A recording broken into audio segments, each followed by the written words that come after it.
Dalam nama Bapa, Putra, dan Roh Kudus. Amin. Ya Tuhan Yesus Kristus, bukalah telinga dan mata hati kami, agar kami dapat mendengar dan memahami perkataan-Mu dan melakukan kehendak-Mu. Cerahkanlah pikiran dan pemahaman kami dengan terang pengetahuan-Mu, sehingga kami tidak hanya mendengarkan sabda-Mu, tetapi juga melaksanakannya. Dan semoga semuanya bisa menjadi jalan untuk pertobatan, pencerahan, dan pengudusan bagi kami, serta untuk keselamatan jiwa kami. Amin.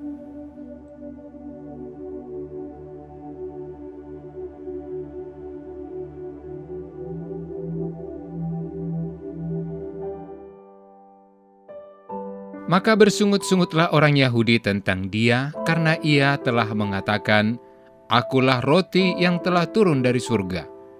Kata mereka, "Bukankah Ia ini Yesus, anak Yusuf, yang ibu bapanya kita kenal? Bagaimana Ia dapat berkata, 'Aku telah turun dari surga'?"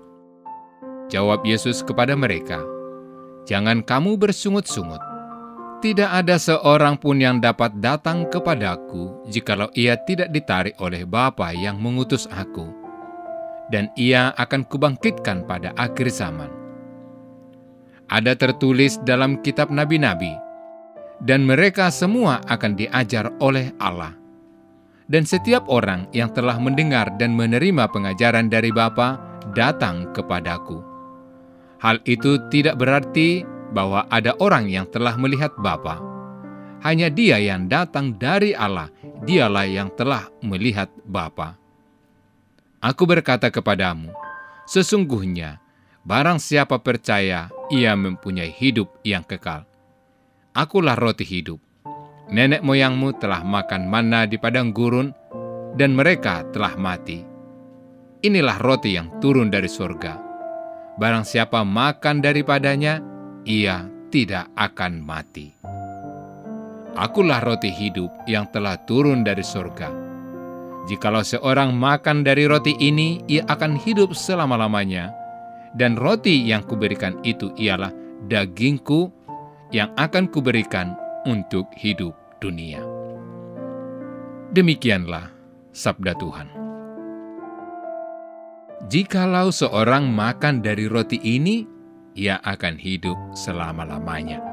Dan roti yang kuberikan itu ialah dagingku yang akan kuberikan untuk hidup dunia. Saudara-saudari yang dikasihi Tuhan, bacaan pertama yang dikutip dari kitab Raja-Raja hari Minggu ini menampilkan Nabi Elia, tokoh yang termasyhur dalam tradisi Yahudi. Latar belakang dari bacaan ini mengingatkan kita semua akan perjuangan iman yang seringkali menghabiskan daya tahan dan daya cipta. Untuk itulah, orang yang beriman membutuhkan santapan rohani yang sungguh bermutu agar sanggup melanjutkan perjuangan dalam perjalanan yang panjang. Saudara, seseorang bisa jemu akan perjuangan hidup, terutama bila perjuangan itu ditandai dengan tugas berat dan penderitaan. Allah yang hidup di balik gemuruhnya prahara menyadarkan agar kembali dalam tugas. Sebagai sebuah pelajaran, Elia ditampilkan sebagai tokoh yang terbuka bagi kehidupan. Elia bisa menjadi tokoh yang mengeluh, melarikan diri dari tekanan tugas, tetapi juga sebagai contoh bagaimana orang harus mengambil langkah-langkah kembali dalam perjuangan yang makan hati dan tenaga serta pikiran. Ia memanfaatkan hidup ini juga segi-seginya yang amat pahit.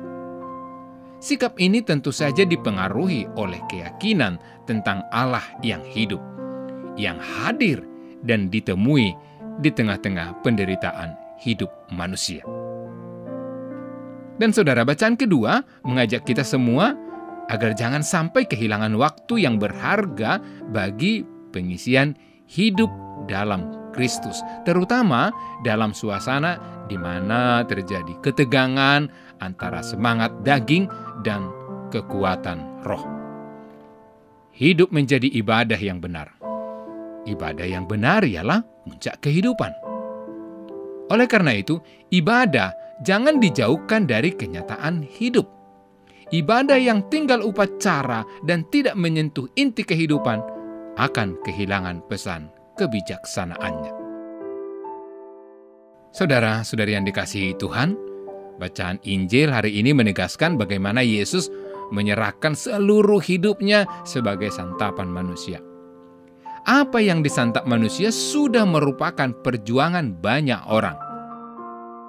Sesuap nasi adalah buah karya banyak orang. Demikian juga dalam iman. Kita dianugerahi santapan hidup, yakni Yesus Kristus sendiri. Yesus menegaskan bahwa Dia adalah roti hidup. Dia mengorbankan dirinya, tubuh dan darah demi hidup dunia ini, demi keselamatan dunia ini. Pertemuan dengan Yesus Kristus juga mempertemukan orang dengan suatu mutu kehidupan yang istimewa. Mutu itu ditampilkan dalam perjuangan yang tuntas, yakni dalam penyerahan diri Yesus disalib. Roti kehidupan diberikan sebagai daging bagi kehidupan dunia. Perjuangan yang total dan tuntas itulah yang dianugerahkan Yesus kepada kita sebagai umat beriman, agar kita bersedia memberikan diri satu sama lain sehingga hidup menjadi subur. Kurban berdarah Yesus di kayu salib sekarang ini berwujud santapan tak berdarah, hosti untuk keselamatan dunia. Oleh karena itu, orang dipersatukan dalam perjuangan hidup itu. Saudara-saudari yang dikasihi Tuhan, sebagai orang beriman, kita diajak untuk menjadikan Kristus yang telah mengorbankan diri sebagai satu-satunya jaminan keselamatan kita dan keselamatan dunia ini. Kita ditopang untuk seperti Elia yang tidak lari dari kenyataan hidup dengan segala persoalan dan tantangannya. Sebaliknya, kita menghadapi semua itu dengan sebuah keyakinan dan semangat bahwa Allah melalui Kristus, Sang Roti hidup itu akan memberi kekuatan. Akan tetapi, Kristus yang sudah menyerahkan dirinya untuk menjadi santapan tidak dengan sendirinya akan berkarya dalam diri kita. Karena itu, Kristus sendiri mengatakan, "Siapa yang makan dari roti ini?" Artinya, Allah melalui Kristus, Sang Roti hidup itu, telah berinisiatif untuk menghadirkan dirinya untuk kita dan dunia ini. Maka selanjutnya, kita diajak untuk terbuka dan menyambutnya dalam hati dan diri kita, dalam berbagai pengalaman kita. Kita diajak untuk datang dan bertemu dengan dan menyantap Sang Roti hidup itu. Pertemuan dengan Yesus ini akan membuat orang mampu mempunyai hidup yang kekal. Kehidupan kekal bukanlah sesuatu yang akan datang, melainkan juga bagian dari hidup sekarang ini yang dijalin dalam kehidupan bersama dengan Allah. Sifatnya masih sementara, tetapi akan mencapai kepenuhannya sesuai dengan kehendak Allah. Pribadi yang bermutu tinggi itu menjadi kekuatan hidup kita dalam perjuangan. Dalam perjamuan Ekaristi dikenangkan persembahan hidup Yesus ini. Orang beriman dipersatukan dalam persembahan diri itu agar bisa menjadi berkah bagi sesamanya. Tuhan memberkati. Ya Yesus, kami bersyukur atas cinta-Mu yang tanpa batas. Engkau telah memberikan diri-Mu untuk keselamatan kami. Berikanlah iman yang teguh, agar kami juga mampu mencintai sesama tanpa batas. Kami antarkan doa ini dalam nama-Mu yang kudus, Tuhan dan Penyelamat kami. Amin. Allah yang Maha Kasih, kami bersyukur atas rencana perjalanan apostolik Bapak Suci Fransiskus ke Indonesia.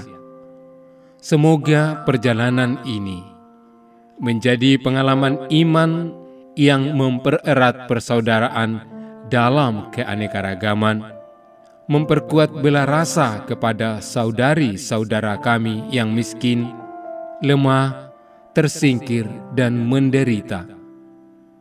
Kami mohon kepadamu, berilah kesehatan yang baik bagi Bapak Suci, agar rencana kedatangannya menjadi berkat bagi gereja dan bangsa Indonesia.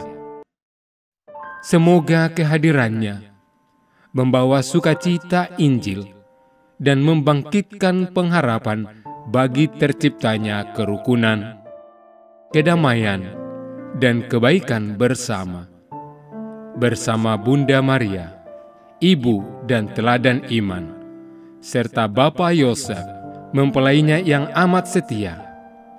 Kami serahkan siapapun yang terlibat dalam persiapan dan pelaksanaan kunjungan apostolik Bapak Suci ini ke dalam kuasa kasih-Mu. Dengan pengantaraan Kristus, Tuhan kami. Amin.